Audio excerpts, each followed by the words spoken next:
banished from Earth Classic Game Room broadcasts from the Intergalactic Space Arcade on its never-ending mission to review everything.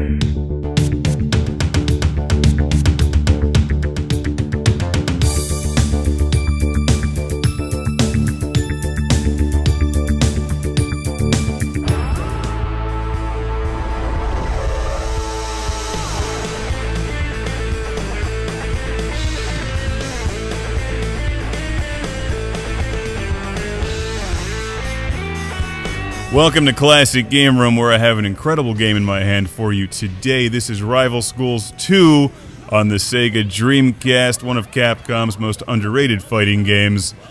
Shouldn't these kids be studying instead of fighting? School in Japan looks fun. Just look at these teenagers enjoying themselves, living active social lives, and kicking the crap out of each other with superpowers. When I was in high school, I just played video games and watched Star Trek. Rival Schools 2 makes it seem a lot cooler than that. This is known as Project Justice, in the US at least, so it does have a Western release that costs a lot of money. I can't comment on the differences between the two because I haven't seen the American one, but while this is a fighting game, here we have a feature which is like Sonic Shuffle or Mario Party. That's pretty much impossible to play if you can't read Japanese.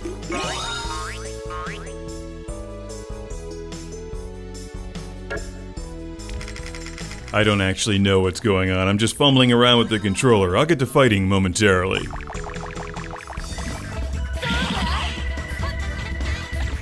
Because that's why you want to buy Rival Schools 2. It's a great fighting game. The first one on the PlayStation was really good, and this one is even better. I'm not as familiar with the characters, so I'm going through some training to learn the moves. Because Rival Schools 2 is a challenging Capcom fighting game with a style that separates it from the Street Fighter series, and most of the other Capcom fighters. Instead of giant robots and Ken and Ryu, we have this girl with a tennis racket fighting this lady with purple hair, a face mask, and a chain. So this is what school in Japan is like. Man, I should have transferred.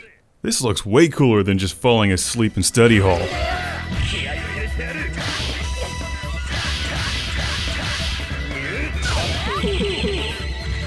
As you can probably tell, this is the Japanese version of Rival Schools 2. It looks great on the Sega Dreamcast.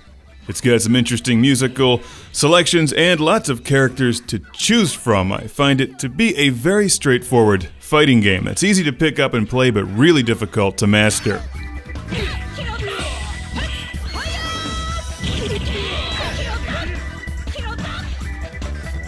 I think this one is actually more approachable than a lot of the other Capcom fighting games.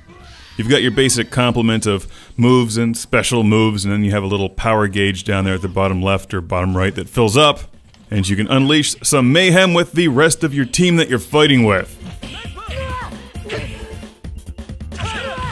There's a story mode and a free mode. In the story mode, you play as one of the rival schools and the characters who are in that school, since this is in Japanese, and I didn't go to a Japanese high school.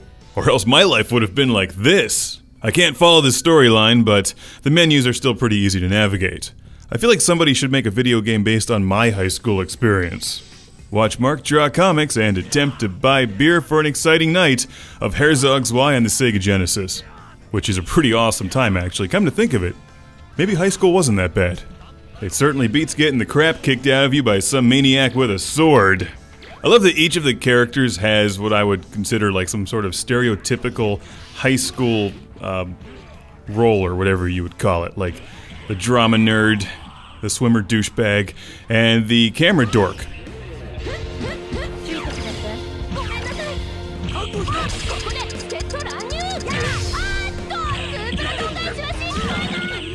I'm not sure who the chick in the lab coat is supposed to be. Maybe the hot TA all the boys have a crush on.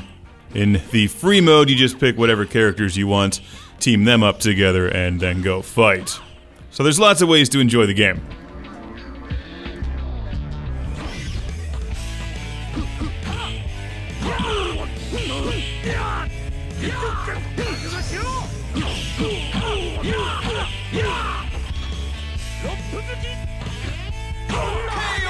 The fighting is fun, but I find it amazing how good this game looks. Just imagine if the Dreamcast had the same lifespan as the PlayStation 2, what the late Dreamcast releases would look like. Well, they would look like Stormwind, which looks pretty damn good. I think there's even a feature where you can create your own characters, but I did get stuck in menu navigation for that one. Getting to the fighting is easy though. So I stuck with the characters that they gave me. There's a lot of them, lots of different fighting styles, and tons of fun. And you know, when this game was new, it would have had online capability. That's right, you could have plugged your Dreamcast into the internet and played other human beings, probably with a great deal of lag and jerkiness.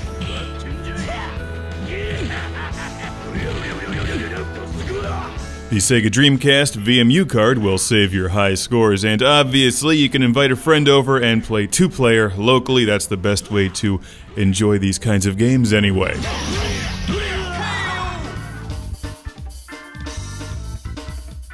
Rival Schools 2 plays nicely with the Sega Dreamcast controller, even though the D-pad is not my favorite for these kinds of games.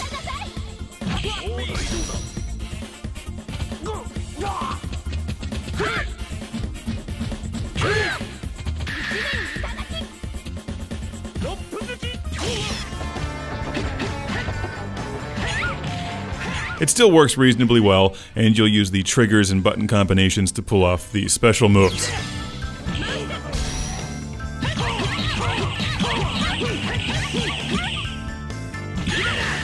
Now's the time to send a classic game room shout out and thank you all the way to John in Bournemouth, Dorset, England, for sending Rival Schools 2 to the show. He apparently bought this in Germany and says it's Erdinger compatible. That's good. You don't want to play a game that's not Erdinger compatible. So thanks again to John. I'm enjoying this Dreamcast release a lot, and according to eBay, there's a bunch of Rival Schools comics and stuff out there too. If you want to learn more about the characters, the game is really fun and worth the above average asking price from what I can tell.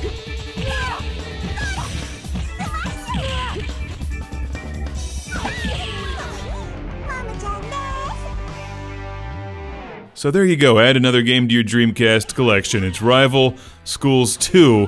Thanks again to John in England.